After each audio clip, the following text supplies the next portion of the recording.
So we're going to break it into 3 sections. I've got Imogen and Caroline, and we're going to have a bit of a conversation around the sort of medical model and about treatment options that we've got on a real medical kind of front.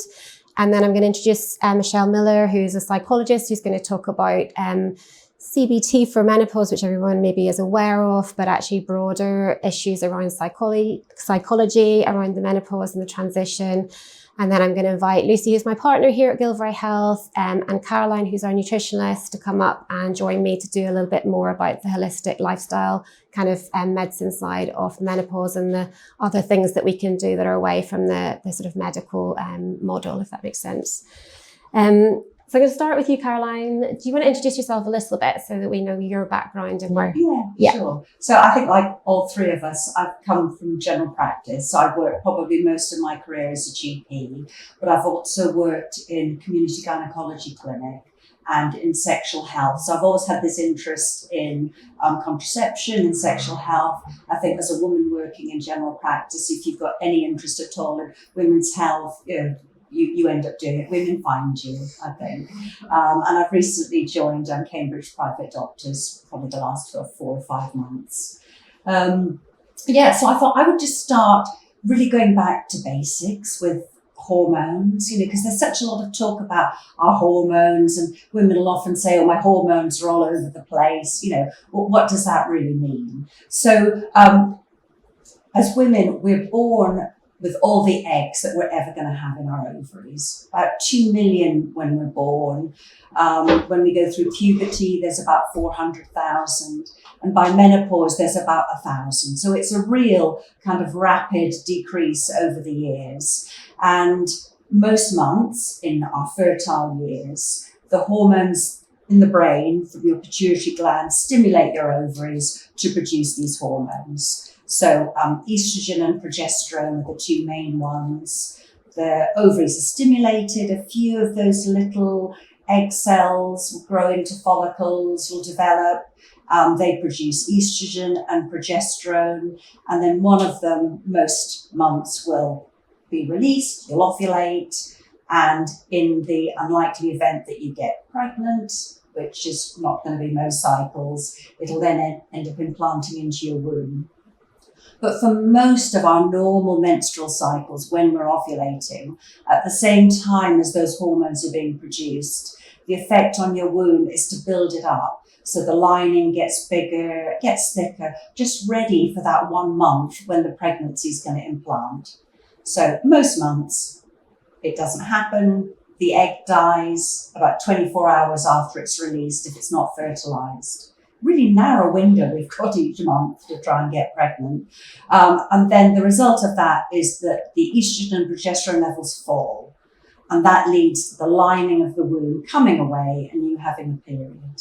And I wanted to mention it because I think we all know as women what it feels like during your month to have those changes, what it feels like to have the fall of those hormones and the changes that you can have in your mood. And so if you then, fast forward along to the menopause or perimenopause, say, after all those years of fertile cycles, you then end up with less eggs and they're less quality, they're less responsive to the hormones. So instead of having an egg released each month, you might just get a load of eggs, start to develop a bit, they produce the estrogen, but none of them is released to ovulate.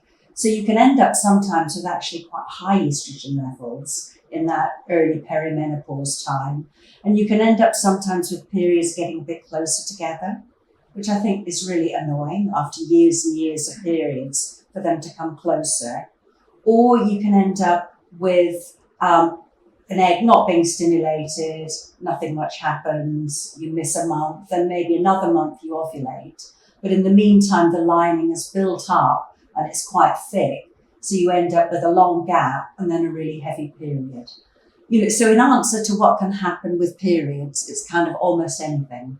So that's a whistle-stop tour through our reproductive hormones and periods. And maybe sticking with you for a little bit longer in that. So as we then get to the transition of perimenopause and these hormones are starting to drop, how will a woman kind of feel that? What are the kind of key symptoms that people will have? Yeah, so if, again, thinking about it from that kind of physiological point of view, in our body, there's hormone receptors in all the different parts of our body, because the way these hormones work, they go into cell, they connect to their particular receptor, and then they have their effect.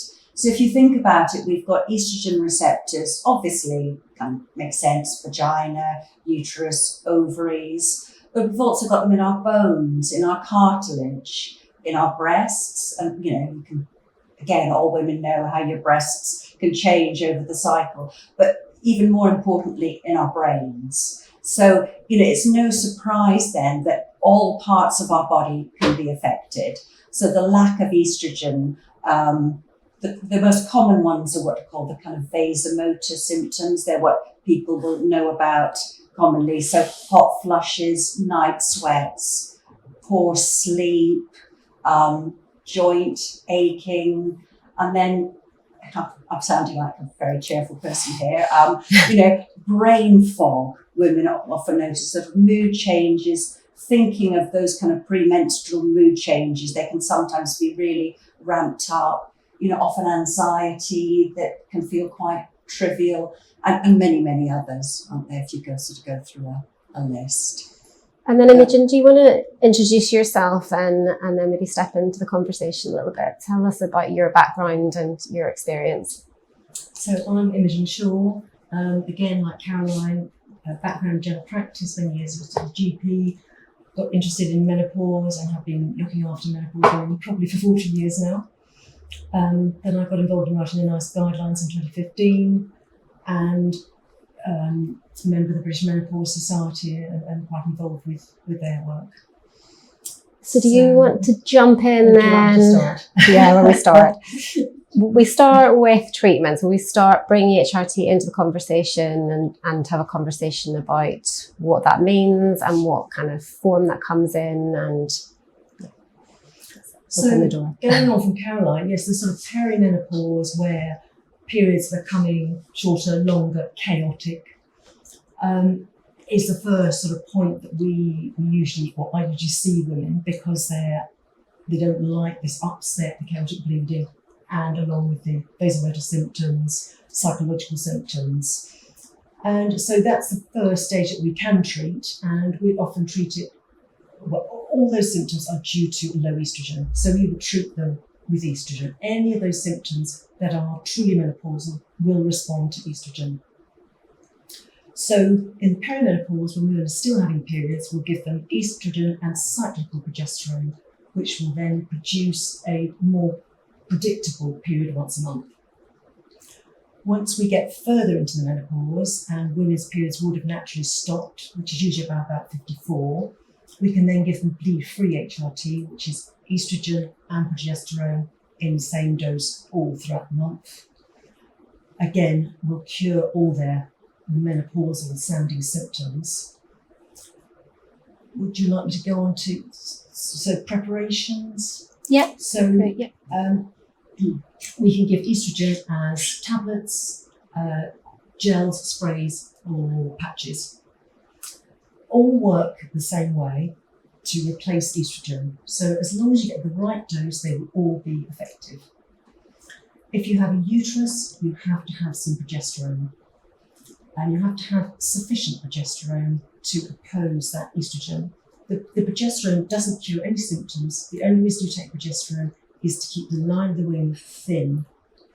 The first HRTs were just estrogen, and women felt great on them until they realised that the lining of the wombs were thickening, and they were then getting endometrial cancers of the lining of the womb. So quickly progesterones were added, which we can do as tablets. Progesterone is not very well absorbed through the skin, so we tend to do it as tablets, or with Mirena coils, which give good contraception as well as giving progesterone opposition for the HRT, as well as stopping your periods in most cases. See, you're pointing at me because I have got a little Mirena coil with me. One of my favourite little things here.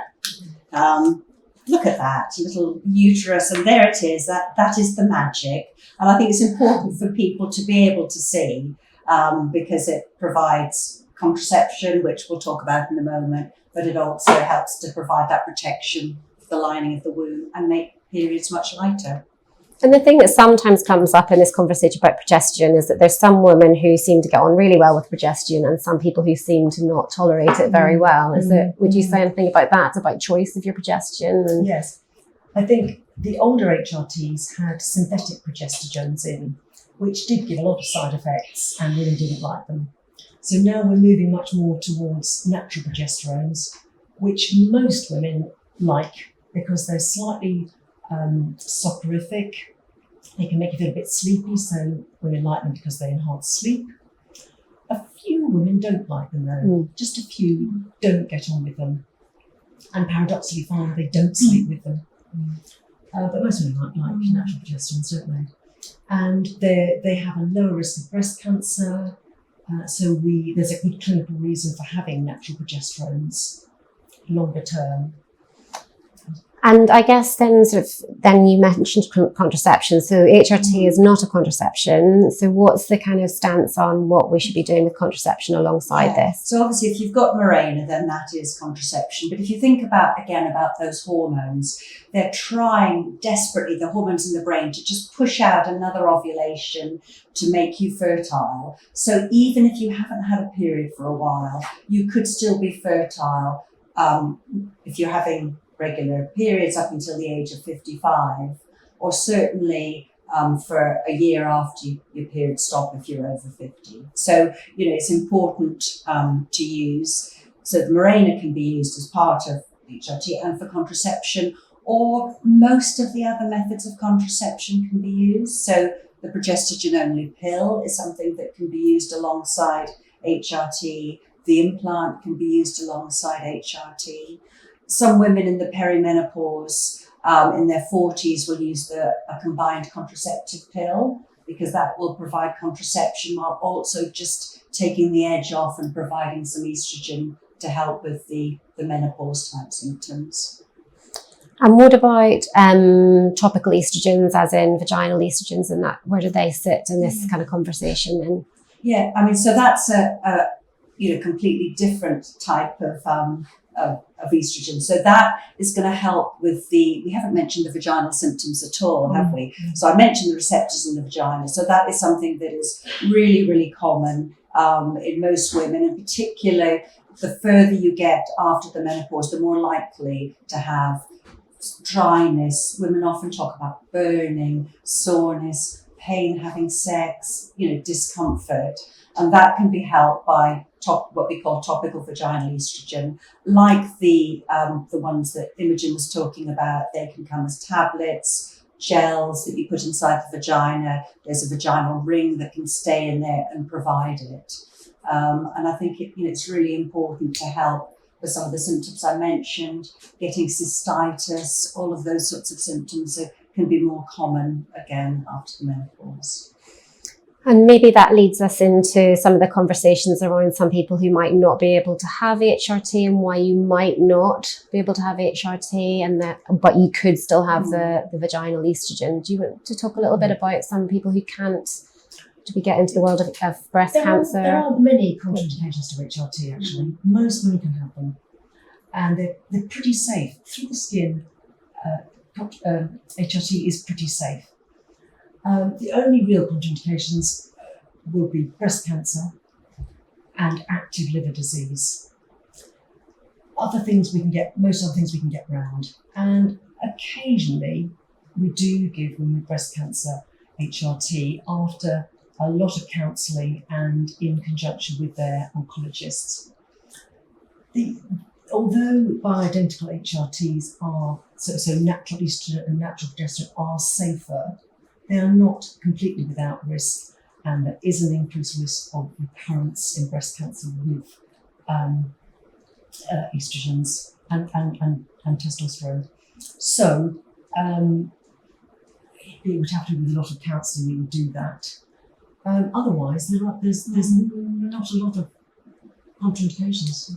There's a lot of fear around it, isn't there? And like anything in women's health, if there's a trial or a study published it becomes headline news, and the statistics are skewed, and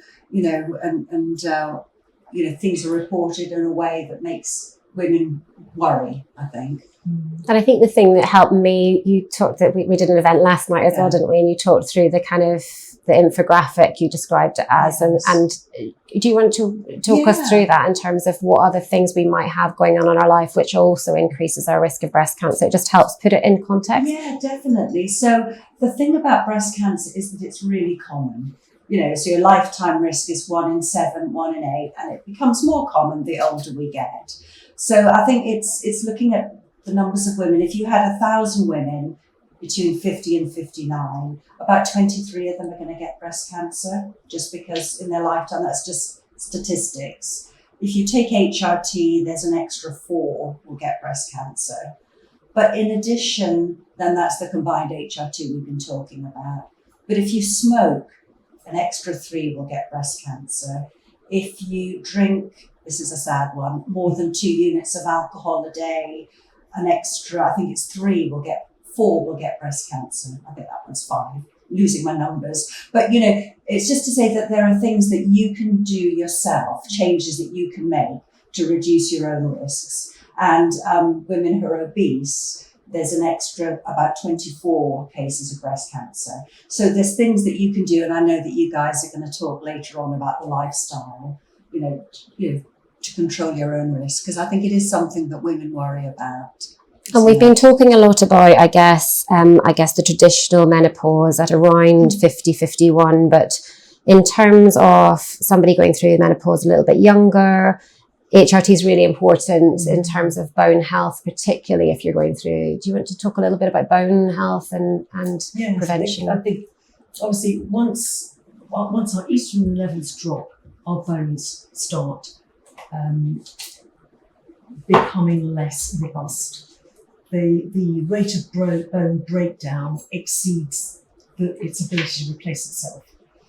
And if you have an early menopause, we say the menopause transition runs from 45 to 55, but if you're on the 45 or below, some women, end of things, then your bones will start losing density at about 1% a year, often slightly accelerated in the 5 years after menopause. So quite a rapid drop in bone density, which means you are then more at risk of fractures, which, as we know, increase morbidity. So it's just really important to have good levels of estrogen, at least up to the average age of menopause, which is 51. After that, women can decide what they want to do, but up to 51, it's really important. Otherwise, they're at risk of not only osteoporosis, but early cognitive decline and increased level of heart disease.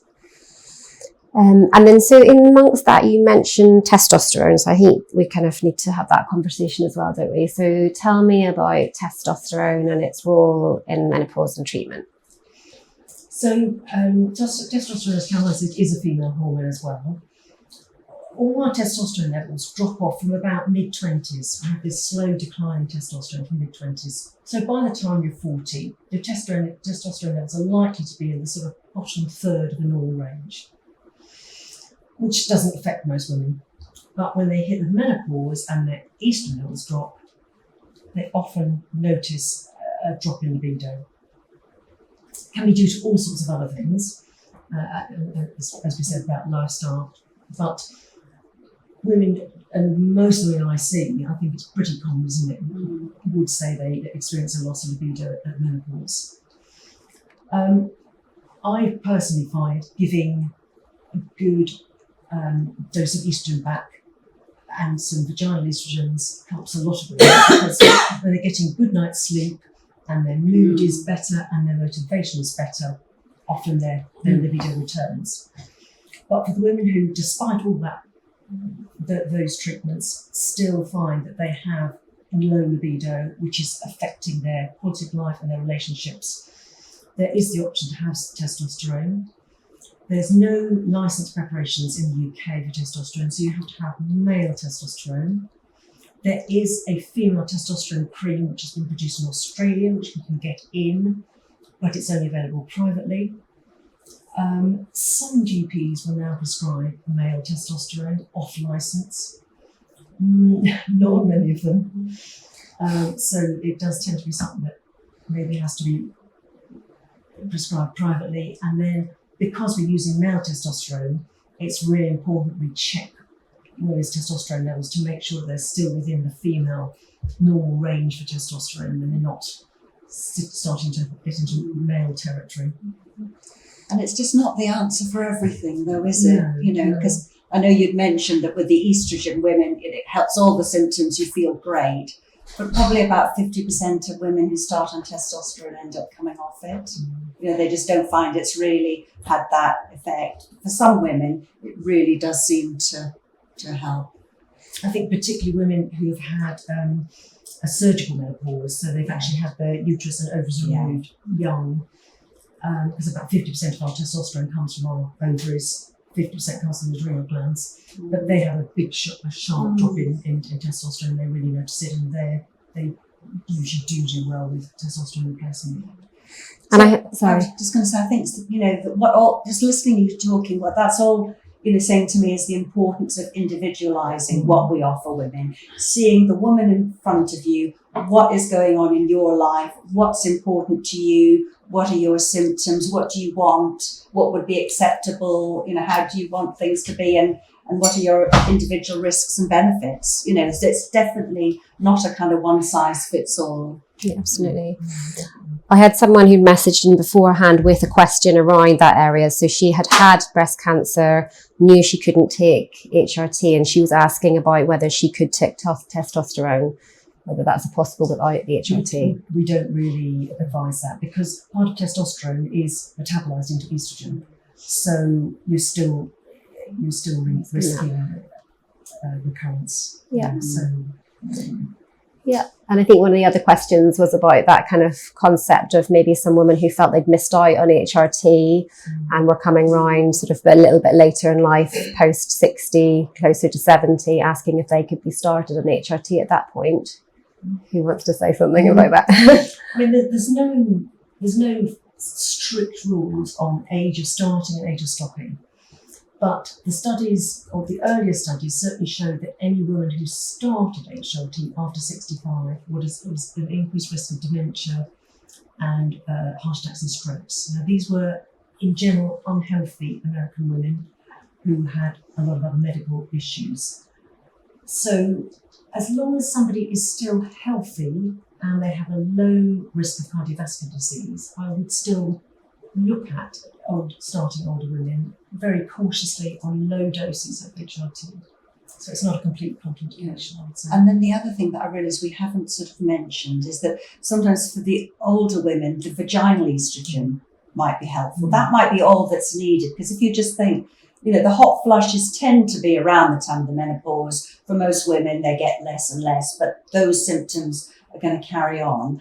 And that vaginal estrogen can be used in women with breast cancer. I can't remember if we said that yet, but that's a really important message, that that's completely absorbed locally and it's not going to be in your bloodstream and cause the problems, with breast cancer that we're worried about. One thing that has just came out in January this year, is a new drug called Veoza, or fezolinetant, which is completely non-hormonal. It works on the temperature regulation centre in the hypothalamus, and it's actually proving very good for flushes and night sweats. So it's really good for women with breast cancer, although not licensed yet, but I think it soon will be for women with breast cancer.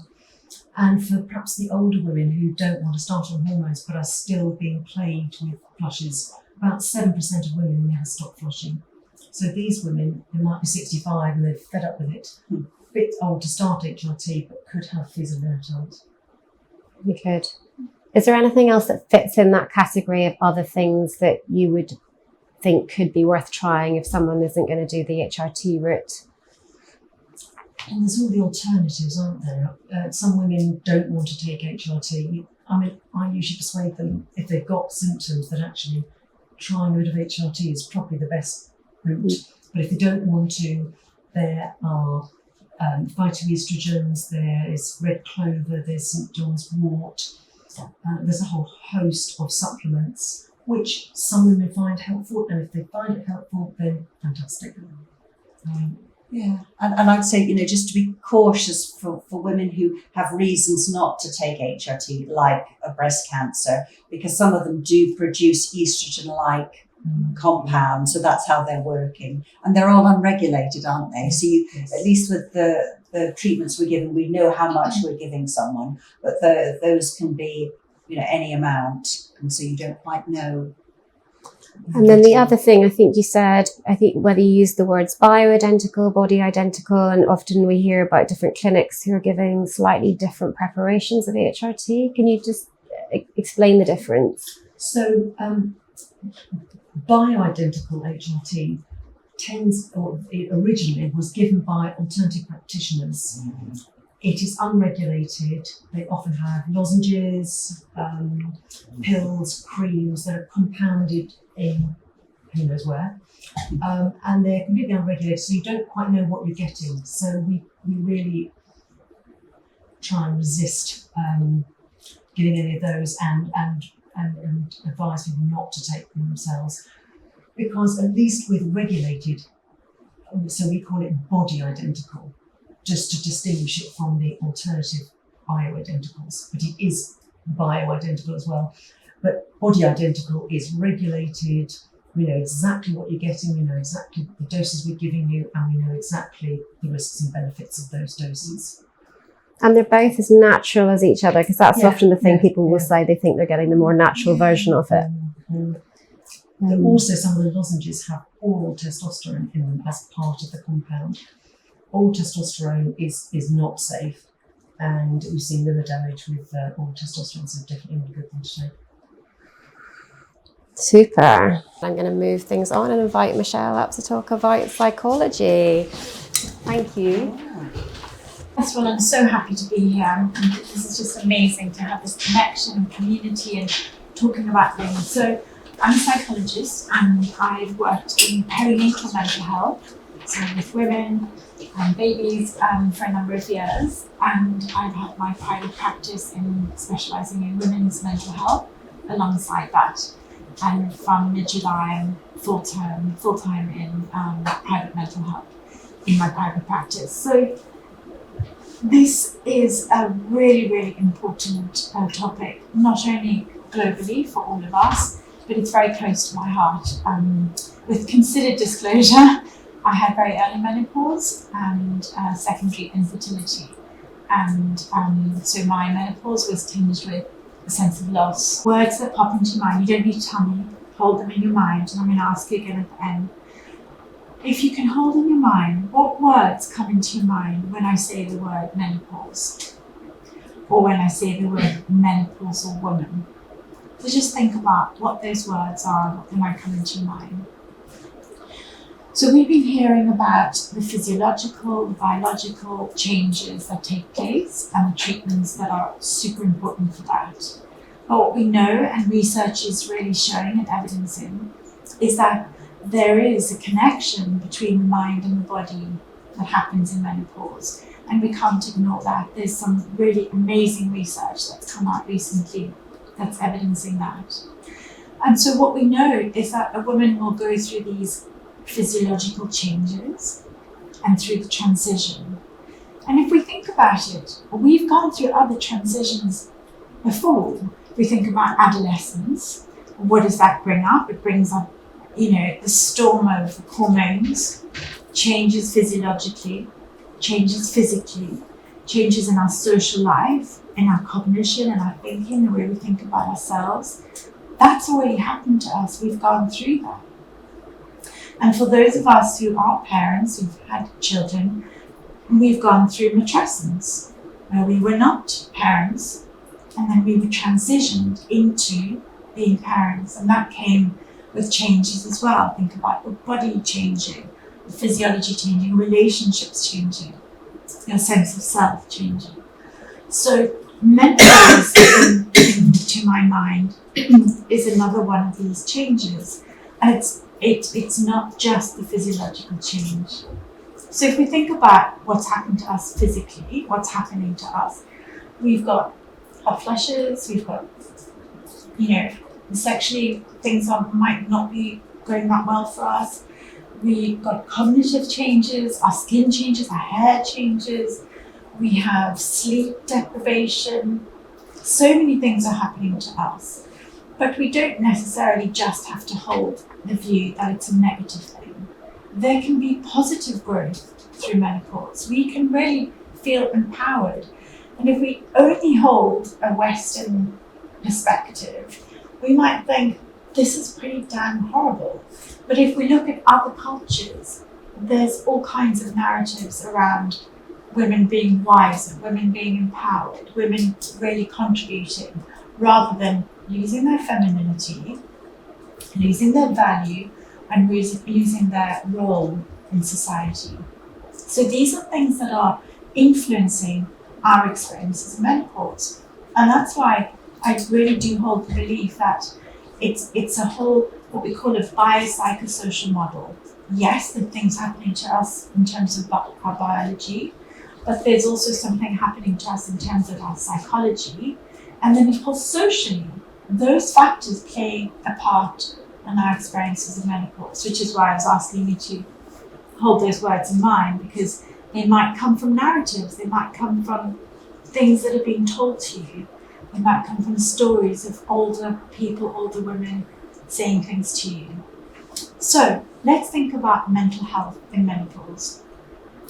One of the first things research shows, and you might attest, is anxiety is one of the first things to show up in perimenopause.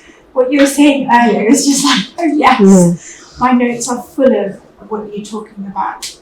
And it's really interesting because it's the first thing that can show up. I remember standing on Jesus Green thinking, I'm having a heart attack and I'm dying. What is going on? And what it's the first thing that shows up before very often other symptoms show up. And it can be very confusing because we can then read that as though there's something wrong with us. What is going on for us?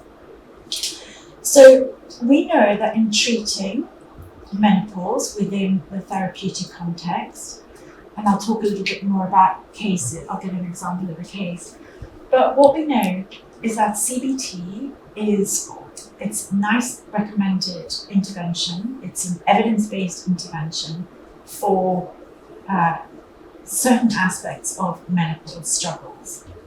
It's really good for thinking about hot flushes, and it's really good for dealing with sleep issues. So when we think about CBT, cognitive behavioral therapy, what we're talking about is bringing awareness to this relationship between our thoughts, our physiology, what's going on in our body, our behaviors, and our emotions, because they're all interrelated. And very often, as I'll talk later about, say, hot flushes or night sweats, what happens is you've got the experience, you've got thoughts about the experience, thoughts about yourself, thoughts about what other people are going to think of you, possibly. Then there's your body, the physiological things going on. Your heart might be going a little bit crazy. You might be thinking, what the hell is going on with me?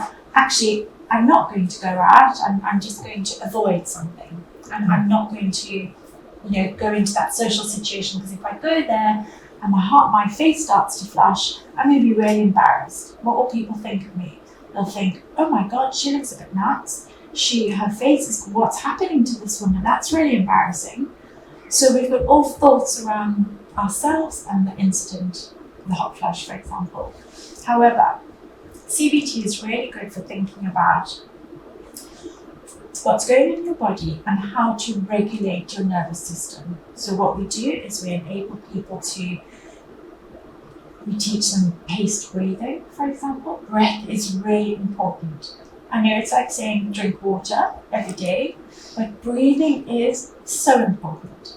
So with CBT, for example, for night sweats, we will think about the body. We'll teach you to regulate your autonomic nervous system, to breathe, and to calm yourself down.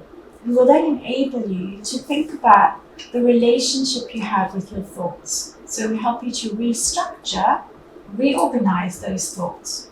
So rather than thinking, everyone is looking at me, they're going to think I'm lost it, there's no control, I can't do this. Or at night, sleeping, for example, you might wake up and think, I'm going to feel really terrible tomorrow, I won't be able to cope, this is really awful, this is never going to end.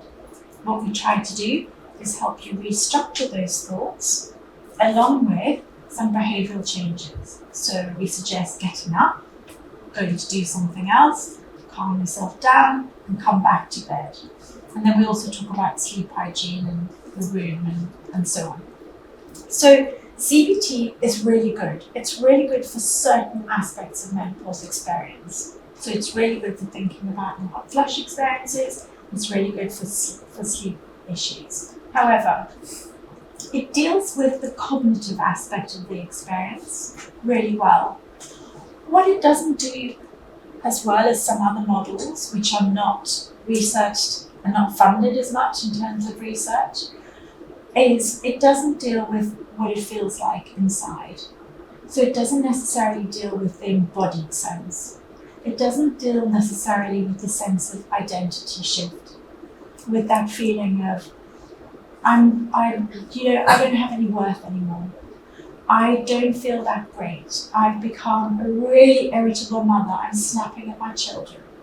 It doesn't deal with that as much as some other models, and I'll tell you about those other models now. So increasingly so, we're using models like compassion-focused therapy and acceptance and commitment therapy. And what those do is those models draw on CBT, so we use those skills from CBT, but alongside that, they enable the person to perhaps bring some more compassion to themselves and to their experience. They also enable the person to accept, and I'll talk in a minute about acceptance, accept what is going on. And acceptance doesn't mean just saying, okay, I give up. It means being with that emotion and accepting what it is, how it feels, and then doing something about it. So we weave in these other models, compassion-focused therapy, and compassion-focused therapy is wonderful for things like really harsh inner critic. Oh my God, I can't believe this is happening to me. God, I feel like such an idiot. If you've got anything like that going on, CFT, compassion-focused therapy, really helps alleviate, lessen the inner critic. And it helps you really in the way that you would talk to a friend, be kind to a friend, enable a friend to think that it's actually okay, you've got this. CFT enables you to do that to yourself. So those two models are really, we're seeing that being used more frequently now. And then there's a new model, which I think is really fabulous.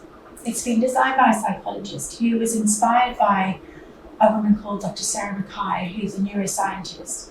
And Sarah Mackay uses this model, which effectively is the biopsychosocial model I was talking about, but expands on it. And she thinks about something called top-down, bottom-up, and outside-in.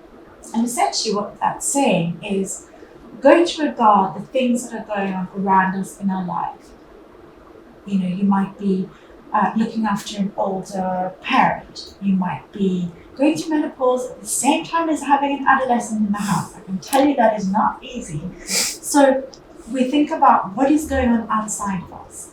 What are the narratives that we've been told? Are we worthless because we're going through menopause? So many women going through menopause give up their jobs. A really big percentage of women stop working because of the struggles that they're going through. Where is that going to leave that woman? Feeling great about herself? Maybe not. So we look at what's happening outside. We also look at top down, which is regulating your thoughts, your emotions, thinking about restructuring your thoughts. So that's the cognitive aspect. It's the emotion side. And then we think about bottom up, which I know Caroline might talk about later, and that is regulating yourself with breath work, eating healthily. So we look at nutrition, and we look at things that fuel the body. So you can see these three areas are now expanding the lens through which we we look at menopause and how we treat women. So the model that this woman, Dr. Simona Stokes developed is called an EMS model. It would make a great group work, actually, group practice, but you can also do it one-to-one. And essentially what it's looking at is exactly what I've just described. It looks at your lifestyle, your sleep habits, nutrition, teaches you emotion regulation skills, breath work. So it's a real smorgasbord and a wide lens approach to working with menopause. So that is the way that I like to practice in my clinic. And then the last thing I want to talk about before maybe I have some questions. You're doing great. The last thing I want to talk about is acceptance. And because what we know is it is going to happen to you. The fertility will sadly decline, stop. Your periods will stop. Your body will follow suit. Things happen. These things will happen. And so what we don't want to do is, try and discourage people from facing what is going on.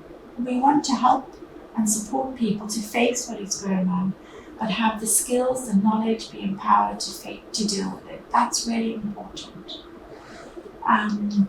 So that's, yes, I very much subscribe to an integrative approach, and that's the way that I work. It's wonderful. And I think we've talked before, haven't we, about sometimes your world is pitted against the Caroline and Imogen world of the drugs versus, but actually the power here is in seeing somebody as a whole person and doing whatever that person needs, combination, which is lovely.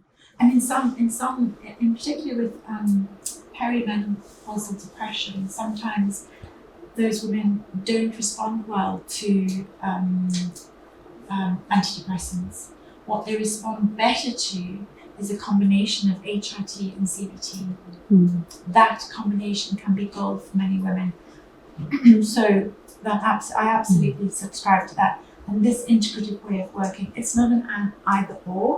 It's definitely not a binary choice that we have to make. Yeah. No. I'll give you an example of how people show up in my room. Because if you think about having hot flushes, wondering if you're in menopause, and you go to your doctor, you're going to go with, I think I might be in menopause or going through perimenopause. I've got these hot flushes, please can you help me? So they're very specific things that you might take to your GP. What happens in the therapy room is slightly different. So a woman might show up in my therapy room and she won't come with, I'm in menopause, can you help me? What she'll come with is, I have overwhelming anxiety and I don't know where it's coming from. I just don't know what's going on. She might have really low mood, and what you often find, and I'll give you an example. So this is a case example, and I've plucked things from real cases, but I've mushed them together just to protect people, ensure anonymity. So a woman arrives in my therapy room, really tearful. She's about 54 years old, and she's having issues in her relationship. She's struggling with her relationship, and she's also struggling with the relationship with her daughter. She's feeling really low, and she sat and she looked at me and she said, how have I got here? What has happened to my life? How have I got here? I'm not the person I used to be. I went to this university, I did super well, I had a career, and then it stopped. My relationship with my daughter is really tense and fraught. I'm now sleeping in another room because I really have disturbed sleep. And when my husband goes to work in the morning, I'm always asleep. He thinks I'm lazy. It's embarrassing. And things just don't feel like they're going so well with her. So when I did a really good history and looked at all aspects of her life, this depression, this low mood, was correlated with her being unable to sleep at night. She was really struggling to sleep. What was happening in the day, she was really ratty. She just couldn't get on with her daughter. And then she also started to realize that other things were going on for her. She started to realize that she might have some ADHD symptoms. She went off and got diagnosed with ADHD, late diagnosis ADHD. I'm seeing this increasingly in the therapy room as well. So how did we find out that actually her struggles were around menopause? And I directed her and signposted her here, in fact, but what was happening was around the sleep. So she was not sleeping. In the morning, she felt embarrassed and ashamed that she was in bed when her husband went to work. Their relationship was struggling, and she felt really full of anger and aggression, and this was showing up in the relationship with her daughter. But she came to me with, I feel really bad about myself. There's lots of low mood. She was on an antidepressant, and she couldn't understand what was going on. She then went off and got some help, and the way that we work is very different now. So it was identified that her issue was around her menopause symptoms, which were affecting relationships, her sense of self, her identity. I didn't use CBT with her because CBT wasn't appropriate. It was a much broader picture. But that's an example of what really takes place in my room. So no one will come. Well, it's very rare that someone will come and say, I'm struggling with menopause. They will come with tangential things, and then with a really good history taking, you start to pick things out. Do you find people are coming forward more now for therapy, that it's become more, I guess, normalized a little bit? It's less of a, because I think historically it was always seen as being, there's something wrong with me, I've got a weakness, I have to just get through this myself. But it feels like there's more of a movement towards people understanding how beneficial it is. Absolutely. See that? Yes. Yeah. And it's interesting you say that, because in terms of, there's something wrong with me, because what we try to look at now, and it's part of having a trauma-informed lens actually, which we're also seeing, and I want to talk about that in a second, but what we're seeing, what the model that we use, or the mindset that we use, is it's not what is wrong with you, it's what has happened to you, or what is happening to you. So with that in mind, and people, things like this, normalizing mental health, normalizing it, and that it's okay to talk about. Sometimes I'll see a woman for 6 sessions, sometimes I'll see her for 20 sessions. It depends. But it is much more normalized when people are speaking about it and coming into therapy. I only work with women, and so I'm seeing obviously different types of mental health. But one thing I just want to add that is not just spoken about as much, I suppose, it's how previous trauma, can impact an experience of menopause. And it's really interesting because I see this in the perinatal world as well. Often if a woman experiences... You're talking about trauma. Sometimes what you'll see is a woman has experienced her birth as traumatic. What we see sometimes is that the woman in her life before children might have experienced a trauma. Typically, what we often see is that there's a history of some kind of sexual abuse, domestic violence, something like that against the woman that she carries in some way, because trauma doesn't go away. It stays with us. It leaves a legacy. It doesn't just disappear. And it often shows up in transitions in our lives. So trauma reappears, it manifests at these times. And so when often what I'm seeing now is a woman also, she won't talk about her trauma to begin with, but it will emerge in the context of our work together. And so trauma comes up, historic trauma comes up. Again, it's linked to identity, sense of self, sense of control over one's body. I had a client who recently had a coil fitted, and for her, that triggered a previous trauma. So these things don't go away, but it's, I think the most important thing in therapy is the relationship that you can have with your therapist. That relationship is so important. Skills are important, experience is really helpful, but the relationship is very important. Trust is super important. Super. So where can we find you? So I have a therapy centre in the middle of Cambridge. You could also find me through Claire, but my practice is called Mindora Psychology, and my name is Michelle Miller. I only work in Cambridge, see people face to face and online. Thank you very much. Thank you. Super. Great. Lucy and Caroline, do you want to join me? So I work with these guys every day. This is the kind of, not the complete team. I think Rocky's over there as well. And I'm really aware we're squeezing this bit at the end of this, and we could almost have done this across 3 different meetings. But what we're hoping to maybe talk a little bit now is about all the other stuff, the everyday things that we can do that will help us through the menopausal transition. So I was going to start with you, Lucy, and you're going to tell us a little bit about movement and exercise and that. Do you want to explain your background? Yes, I'll just explain who I am. So I'm Lucy Hibben. I'm Claire's business partner here at Gilbury Health. I am a senior yoga teacher. I'm a breath coach, so I'm loving what Michelle's saying, resonates with me deeply. I'm a meditation teacher, and more recently I've also become a personal trainer. Specifically because of who my clients are, who we see here, and my own age and how I'm managing my transition as well. And so I wanted to just talk a little bit about how important exercise and movement is during this time. I want to talk a little bit about how that links with the nervous system and breath work and stress management. And just really give you some very practical, helpful tips to think about this.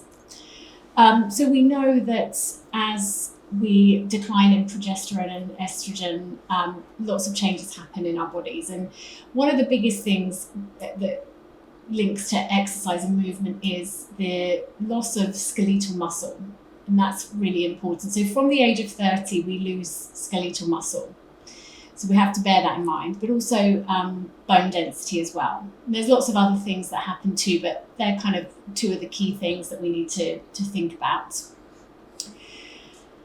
I work primarily with women, and the amount of times I see a woman who says, I've been doing this since I was 25 years old. Why am I now gaining weight? Why am I now finding that it's making me not feel good? And that's because we're not who we were when we were in our 20s and our 30s. And that is something to be celebrated.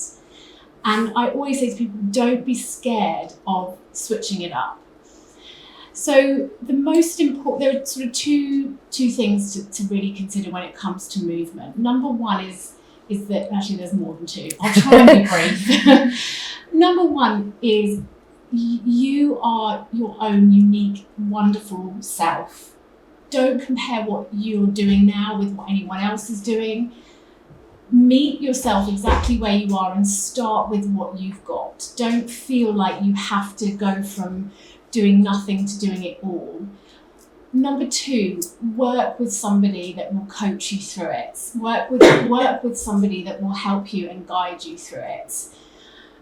Number 3, less is more. Keeping it simple can be really super effective.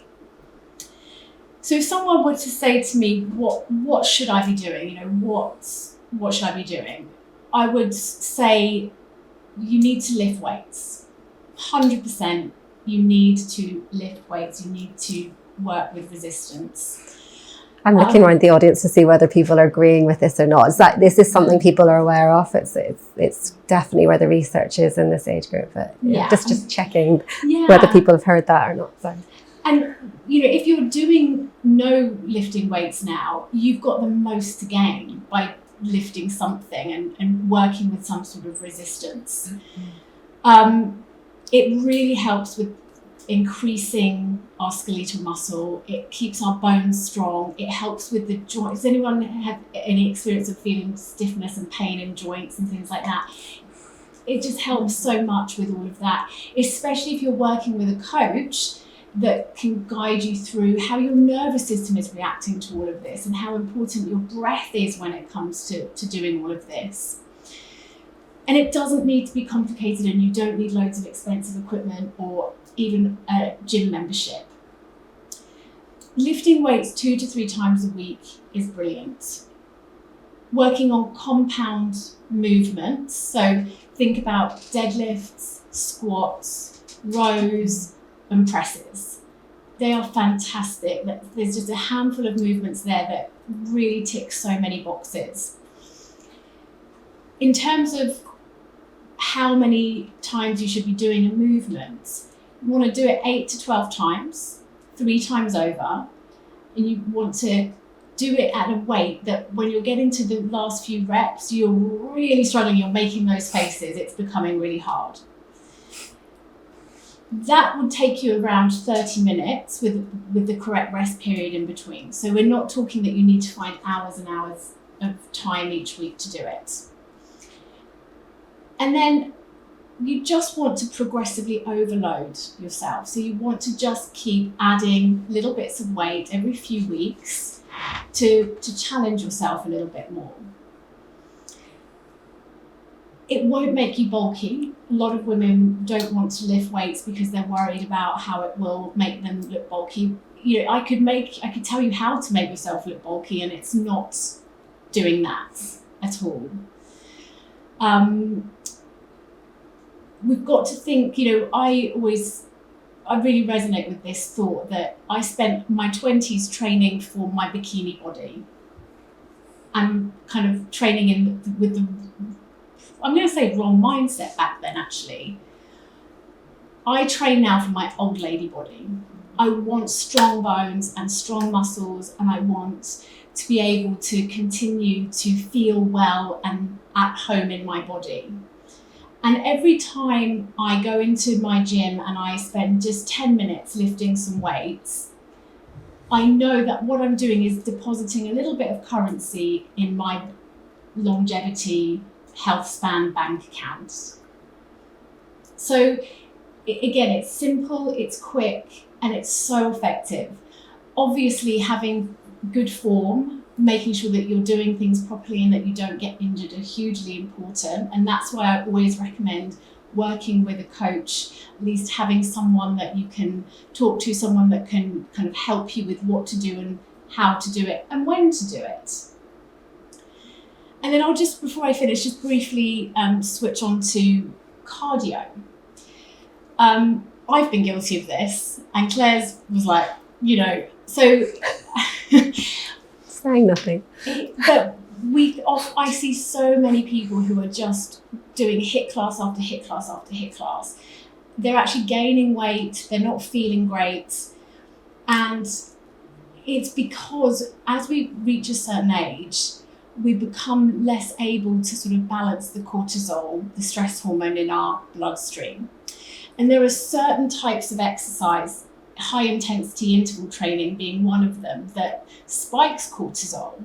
And then when we were younger, we can metabolize that and kind of come back down again, and our nervous systems were a little bit more resilient and so on. But as we get older, that becomes more difficult. So moderate intensity cardio is really important when it comes to our heart health and our lung health. I'm not saying don't do HIIT training if that's something that you love. I love it. But what I've had to do, and where I find it works best for me, is to do it no more than twice a week and for no longer than 20 minutes at a time. And again, everyone is different. So that's why it's important to have a team around you, to have a coach that can help you with that. But chronic high intensity training, cardiovascular training, without sufficient recovery time will keep your cortisol levels high. That leads to muscle breakdown. So it is actually having an adverse effect. You're not making yourself stronger, you're actually, causing the opposite. And the other interesting thing is there are so many more studies out there now, but it actually does cause your body to retain fat around your middle. So that's sort of visceral fat that we know is just not good for us. So walking is amazing. Don't ever underestimate the power of walking at a brisk pace, getting your heart rate up, but a pace that you could maintain for an hour and sort of have a conversation. Cycling, again, is wonderful. Swimming is wonderful. Don't be scared of running if running's your thing. Don't be scared of HIIT if it's your thing. But it's sometimes just as we come through this phase of our lives, it's about taking a fresh pair of eyes to it and just thinking, is this actually working for me? The other thing, and this sort of touches a little bit onto Caroline, is just thinking about our meal times. So, avoiding training when we haven't eaten, when we're not properly nourished, when we're not waking up in the morning and doing a high intensity interval training session probably isn't going to be very helpful for us. So it's thinking a little bit with, again, fresh eyes around timing, what and for how long. And then finally, just making sure that you're adding in those things like yoga, Pilates, mindfulness, having that ability to be connected to your body and working with the right kind of trainer, coach, teacher. They should be getting you to really develop that connection with yourself, of using that time in a really mindful way, whatever it is that you're doing. But especially practices like yoga and breath work can be so helpful for our flexibility and our mobility, but on a sort of deeper level, just about connecting to yourself. It comes into what Michelle was saying about how am I today? When was the last time we asked ourselves, how are you doing and what do you need today? And just using the answers to those questions to inform the choices that we make when it comes to movement. But movement really is medicine. It really is medicine. And at this time of our lives, for most people, if not all people, I don't ever want to say 100%, but movement really is medicine if it's done properly. Brilliant. And I think it steps really nicely into Caroline. Do you want to say about who you are and what you do? Because I think the nutrition and movement go so closely together. They have to be done together, really, don't they? But yes, tell us who you are. Hi everyone, so I'm Caroline Child and I'm a nutrition and lifestyle coach and also a registered health coach.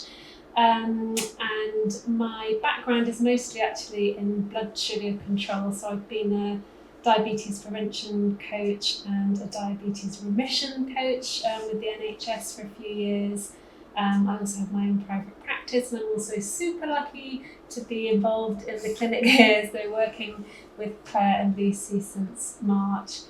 And actually just echoing what Michelle was saying about this being our second spring, I'm quite new. I retrained as a nutritionist, I guess, as I was going through menopause. I hadn't really thought about it like that, but prior to this, I used to run a cafe and a deli for many years, so I'm a big foodie, a big believer in freedom around food. I think, Caroline, you were saying about having a little bit of what you fancy doesn't do you any Yeah, a little bit of what you fancy does you good, and Does that was you my good. mother. That was Yes. my grandmother's thing. Yeah, I think wise words. Yeah, so that's my background. So what are your kind of nutrition top tips, I guess, for menopause? What would be have you got a few things? A few things. Yeah. Yeah, so there's obviously absolutely masses that we could talk about, but I thought I would think about some things that are actionable. So the first thing is actually nothing to do with what you're eating. It's to have a think about what you're drinking or what you're not drinking. So within that, firstly, is keeping hydrated. So again, we were mentioning earlier, it's such an obvious thing. We all know, don't we, that we should be drinking plenty of water every day. Easy to do on a day like today when it's really hot, but it's the first thing I talk about with clients. What are you drinking? Are you drinking enough? So when you go home tonight, go to the toilet, have a look at the colour of your urine, and if it's yellow, then you probably need to be drinking more. And if you think about our body, we're sort of 70% water, aren't we? So every function in our body needs water. And in terms of menopause, it can help with symptoms like brain fog. Just drinking plenty of water will help with that, lubricating your joints, constipation. So that is tip number one. And just sort of creating a habit. Everything, when you're improving your lifestyle, it's all to do with little habit changes. So When you get up in the morning, have a big glass of water. Whenever you put the kettle on, have a big glass of water. Also thinking about what you're drinking. When we go through menopause, our tolerance to two things can change, and that's caffeine and alcohol. So it can be really useful just to think about those two things. So with caffeine, just maybe restricting your caffeine to morning only, for example, can be helpful. Maybe not having a caffeinated drink as your first drink of the day, rehydrating first, so that can be useful. And then alcohol, I'm sorry to be the bearer of bad news, but it tastes nice and it feels good, but it doesn't really do us any favours. It can impact our sleep, and if we're not sleeping well during perimenopause or menopause anyway, then it's just such a useful thing to work on. So something I do with clients quite often, if they're happy to, is just try and stop completely for 3 or 4 weeks and then see how you feel. Chances are, you'll be feeling a lot more energized, a lot more clarity of thought, and then you can reintroduce it gradually if you need to. I do love drinking wine, I have to say, so most people want to keep it in their lives, but just kind of keeping an eye on the quantity can really help. It can also impact that anxiety that we feel constantly, definitely. which I think is a big crutch. thing. Yeah, caffeine and alcohol are crutches, and if you love them, it's quite hard to break up with them, but it can be really helpful, and that actually extends a little bit into our social networks as well. Sometimes I have clients who successfully give up and feel amazing, but then the pressures of who they're mixing with makes that really tricky. Yeah, so that's the first thing. So fluids. So number 1 is fluids, and then I guess the next thing is just to think about adding. What can you add to your diet? So quite often when people are trying to improve their diet, the first thing we do is restrict ourselves, and then in our minds we're obsessing then about the biscuits we're not eating or the chocolate we're not having, and then you have those foods and then you feel bad, and you're in this sort of vicious cycle of guilt which doesn't do anyone any favours. So it's much more fun, much more doable to think about, well, what can I add to my diet? And for menopause, there are many things that are useful. There's no particular diet for menopause, so going back to looking at influencers and stuff, it's so easy to feel like we ought to be taking a particular supplement or eating a particular way, but just a whole foods natural diet is the best one for menopause. First of all, calcium. So going back to what we're talking about, bone health, it's really good to add plenty of calcium to your diet. So that would be, for example, 3 servings of dairy foods a day, or some leafy green vegetables. If you like fish, then like just tinned sardines with bones, if you can, will be really good sources. So that's a nice easy one. Protein, we hear about all the time. You can't walk around the supermarket, can you, without looking at protein yogurt or protein this, that or the other. Bread. Everything. Everything's protein. There's source of protein. Exactly. So it's a bit buzzy at the moment, but it's incredibly useful for us, particularly as we're getting older, because of course we need protein to build and repair our cells. We're losing muscles. Yeah. 30, that's so young, isn't it? So just thinking about protein every time you eat is a good way to include it. So when you have breakfast, have I got lots of protein? If you're having a snack, where's my protein? And so on. So don't save it for one meal of the day. Spread it throughout the day, because then you can absorb it nicely throughout the day. Don't forget all the lovely plant sources of protein as well. Add those. If you eat meat, then add plant sources as well.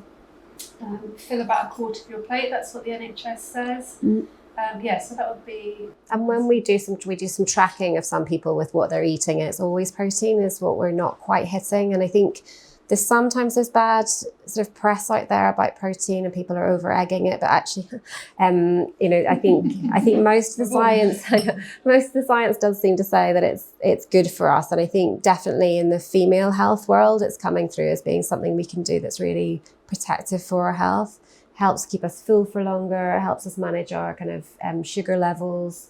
I know you're going to say something about that. And I'm constantly being asked, because I guess a lot of people are making decisions these days about not needing quite so much in the way of meats. So like, what other kind of sources do we have of protein if we don't want to be someone who's eating a lot of meat? Have you got a kind of a list in your mind?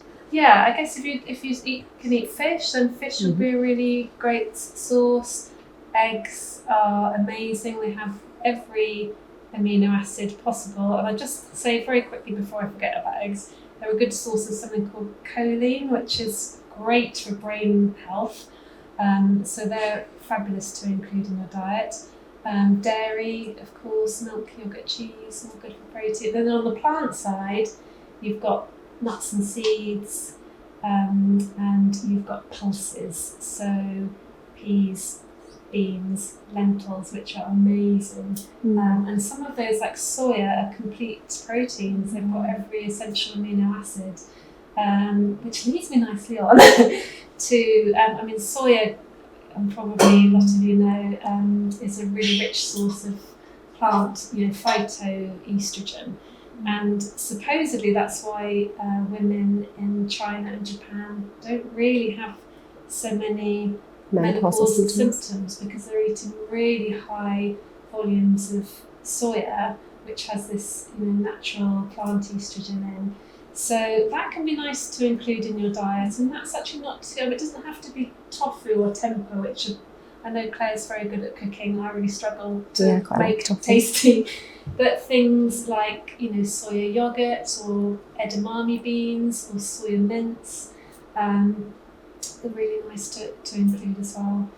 And then the other nice thing to include or to add, if you don't already have it, is fermented foods. So Claire and I have just come back from a lovely food and mood conference on Saturday, where we had our minds blown about fermented foods and how studies in how we can grow brain cells if we eat lots of fermented foods. But generally it's great for our gut, populating our gut microbiome, which is great for our immune system and our digestion, but also our absorption of nutrients. So it's one thing eating this lovely healthy diet, but we want to be able to absorb the nutrients as well. So experimenting with fermented food, which again is quite easy these days because the supermarkets are full of it. That's another nice thing to add. Super. And I was going to just to pick up on blood sugar very quickly, just because that's my background. But as we go through menopause, our blood sugar control tends to worsen. So some of those things I've talked about are useful, like lots more protein, but also fibre. There's so much about protein. You can't move for protein these days, but we're not making fibre trendy. But you really can't go wrong by upping your fibre.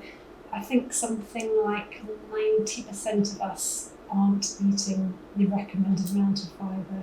So, a focus on that would be good, and that keeps you feeling fuller for longer, helps with your blood sugar control as you go through menopause as well. Super. I think the thing about both the movement and the nutrition, if I can just add it in, is if you kind of come in on any of this a bit full on, your body won't like it. So I think even the fibre piece, even if you kind of go, okay, I'm meant to eat more fibre, if we suddenly go from not very much fibre to a lot, your gut will not thank you. And from movement, going straight up to what Lucy's talking about, if you're not doing anything, will be too much. So for both pieces, anything to do with lifestyle, it is those like little micro habits, like trying to find your 5 or 10 minutes and then building on that, rather than jumping straight into massive dietary changes and massive changes when it comes to your movement, because your body won't thank you for that. So everything gradually over time would be recommended, for sure. Super. One of the things go for it. that I didn't mention when I was talking about the breast cancer and the increased risks with drinking alcohol and smoking, but actually there's a decreased risk if you do 2.5 hours of moderate exercise a week. That decreases your risk by 4 people. You know, so again, all the things, listening to all of these talks have just made me think and reflect about how everything is just so linked in together. Yeah, absolutely. Yeah, it really is. And I think it is. It's about being kind to yourself, meeting yourself where you are, not feeling like you have to do everything all at once, and really just embracing the bits that you find helpful, the bits that resonate, and taking it slowly. But you know, I think the other lifestyle piece that we haven't really touched on is connection. It's one of the pillars of lifestyle medicine, and so being in a room with women, we're all here together, we're all on this journey together, and as somebody mentioned, you know, it's inevitable, we're all going to go through it. And so it was you, wasn't it, Michelle? Just that acceptance piece, but also making sure that we are topping up our cups with positive connections with people around us, making sure that we're talking, we're kind of connecting. You know, loneliness is as dangerous as smoking. How many cigarettes a day? 15 cigarettes. It's not insignificant. And so making sure that we're reaching out to our friends, that we're coming to events like this, because I don't know about you, but I'm going away. You talked about that word. What's the word we think of when we think of menopause? And my word was probably not something I'd say was necessarily positive at the start of this, but I'm going away from this like with a different attitude towards it, and feeling really positive about seeing all these faces and us all being in it together. Well, I think that's a really nice note to end on. Thank you so much for coming. If you have any questions, feel free to email them in. I know sometimes this topic can be tricky to ask in front of people, so feel free to message us. You know where we are to come and see us as well. And thank you. Thank you, everyone.